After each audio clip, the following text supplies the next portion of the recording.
আপনাদের কি কোনো সেন্স নাই? রাতে বেহোশের মতন গাড়ি চালান। আপনি ঠিক আছেন? না হ্যাঁ জন্টিত। আচ্ছা, এই পাশেই আমাদের আশ্রম আছে, আপনি আমার সাথে চলেন। আর এখানে একটু পানি নিয়ে এসো তো। বাবা পানিটা খাও। আপনি খাইছেন দুপুরে? হ্যাঁ এতে খাচ্ছো? আমি আসলে একটা কাজ খুঁজতে আসছি। কাজ করানো পারেন তো? সব পারি, সব। রান্না করতে পারেন? এগুলো ছাড়া সব পারবো। কালকে থেকে আপনি আমার পার্সোনাল অ্যাসিস্ট্যান্ট হিসেবে কাজ করবেন।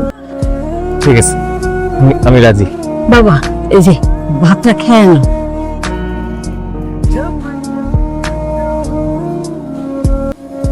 তো দারুণ খাবার। আমি এত বছর খাবার একদম খাই নাই। ম্যাডাম। কয়টা বাজে? Sorry madam. আমাকে ম্যাডাম ডাকবেন না। কি ডাকবো? আপু ডাকতে পারেন। আচ্ছা না, আপু না ডাকি, তাকে দেখলে ম্যাডাম ম্যাডাম ফিল হয়। যাইবা কোথায় যাবে? মনা বাজার। কত নিবা? 70 টাকা। চলো। এখান থেকে এখানে 70 টাকা ভাড়া হয়। 40 টাকা দিয়ে না পা। 30 টাকা যাবেন আপনি? 30 টাকা মানে 30 টাকায়। উঠেন। আপনার বয়স কত? গতকাল তো করলা কিনলাম 35 টাকা কেজি, আজকে 50 টাকা হয়ে গেল। 2 কেজি নিব। 80 টাকা দেখেন। চুরি করার অভ্যাস আছে?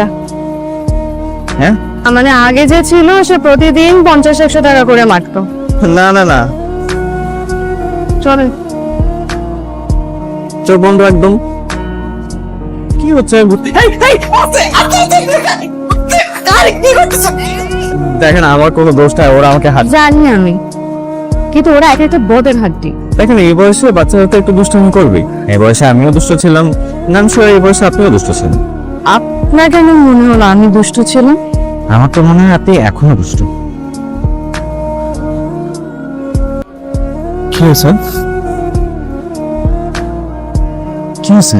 আমরা ওই আশ্রমের জন্য বিদেশি একটা সংস্থা থেকে অনুদান আসতো, গত 15 দিন যাবৎ হঠাৎ করে বন্ধ হয়ে গেছে।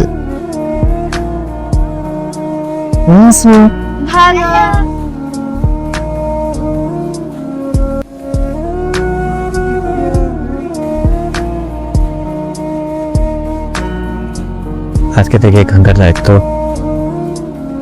সবরণিক। Thank you. ছেলেটা কত তাড়াতাড়ি আমাকে সবাই যে আপন করে নিচ্ছে দেখছিস? যারা যত তাড়াতাড়ি মানুষের কাছে চলে আসে তত তাড়াতাড়ি দূরে সরে যায়। ওই জিনিস যতদিন কাছে থাকে তারা আদৌ যত্ন করে আগলায় রাখতে হয়। নেহা ছেলেটা কিন্তু খুব ভালো।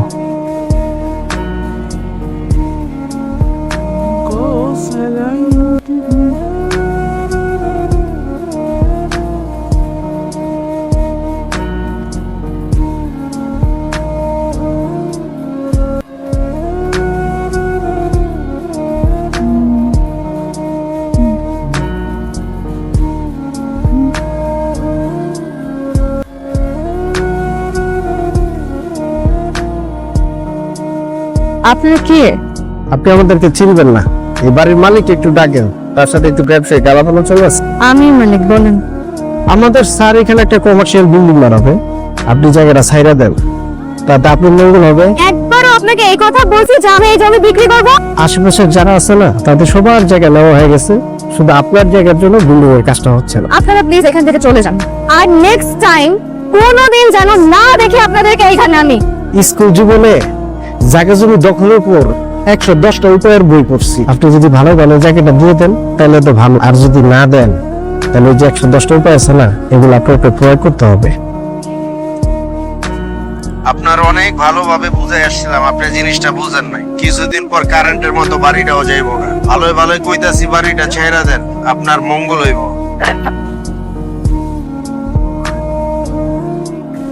আপনার সাথে আমার কিছু কথা আছে। তা তো নিশ্চয়ই আশ্রমের বিষয়ে শুনেছি, ওখানে ইলেকট্রিসিটির প্রবলেম, পানির প্রবলেম। মাথা ঠান্ডা করে বস। আমি আশ্রমের ব্যাপারে কথা বলতে এসেছি। যে প্লটটা নিয়ে আপনারা উঠে পড়ে লেগেছেন, আচ্ছা আচ্ছা। আপনি কি নিজের পরিবর্তন ছাড়া কিছু চিন্তা করতে পারেন না? এতগুলো অসহায় মানুষ আশ্রম ছেড়ে দিলে কোথায় যাবে? মহাজননী, এইগুলা নিয়ে তুমি একদম ভেবো না, ওদের সমস্ত ব্যবস্থা হয়ে যাবে। আপনি কি ব্যবস্থা করবেন? জায়গায় জায়গায় ওদের থাকার ব্যবস্থা করে দিবেন? সেটাও যদি করেন, কতদিন করবেন? উদ্দেশ্য হাসিল হওয়া পর্যন্ত। মহাজননী, আমি একজন ব্যবসায়ী মানুষ। এত টাকা নিয়ে আপনি কি কবরে যাবেন? আমি যতদিন বেঁচে আছি আমার আশ্রমের কিছু হতে দেব না। আপনি আর আপনার লোক আমি যেন আমার আশ্রমের আশেপাশে আর কোনোদিন না দেখি। আসে।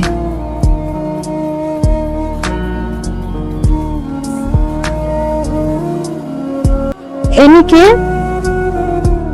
এটা আমার ছেলে রেহান চৌধুরী।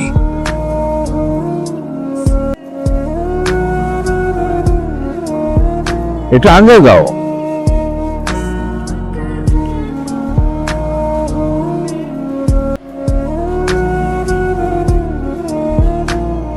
এই তো আমার দাঁতন চলে আসছে। বসেন, নাস্তা করেন। হ্যাঁ, না বাবা, আমি একটু বাইরে যাব। আপনি বাইরে যাবেন এই কথা শোনার সাথে সাথে তো আমার বুকের মধ্যে কেমন যেন ধরপড় করে ওঠে। ও বাবা, কি যে বলো না তুমি মাঝে মধ্যে। কত লোকের জন্য না তুমি খালি শাসক। আপনি কে? কি করছিস মা? স্যারের নাম রেহান চৌধুরী, সেলিম রেজা চৌধুরীর একমাত্র ছেলে, যে আমাদের এই আশ্রমের জায়গাটাকে কমার্শিয়াল প্রপার্টি বানাতে চায়। আর সেটা হাসিল করার জন্যই স্যার এখানে এসেছেন। আর একটা মিথ্যা, আপনি বলুন একটা খুনি।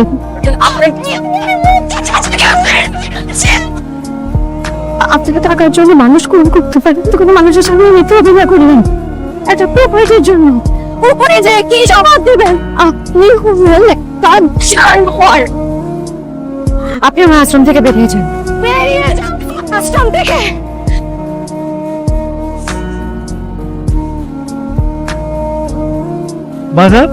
বাবা, তুমি আমার আশ্রমটা ছেড়ে দাও। তারপর বেইমানি করে আর কতদিন খাবো মানুষের কাছ থেকে?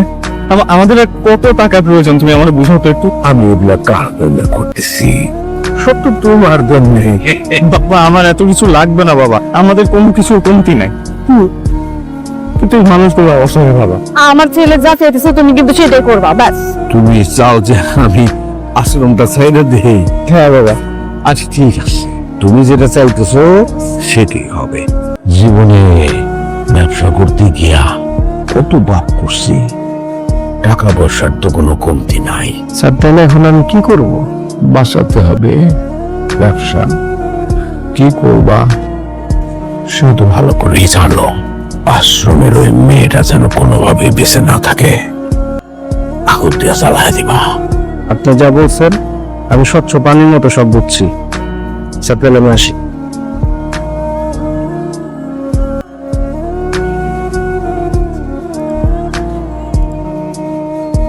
আপনাকে একবার বলছেন এই আশ্রমে আর কোনোদিন না আসতে। আপনি কোথায় যাচ্ছেন? আপনি তুমি বুঝতেছো না? আমি বুঝতে চাইও না। আমাকে বুঝতে হবে।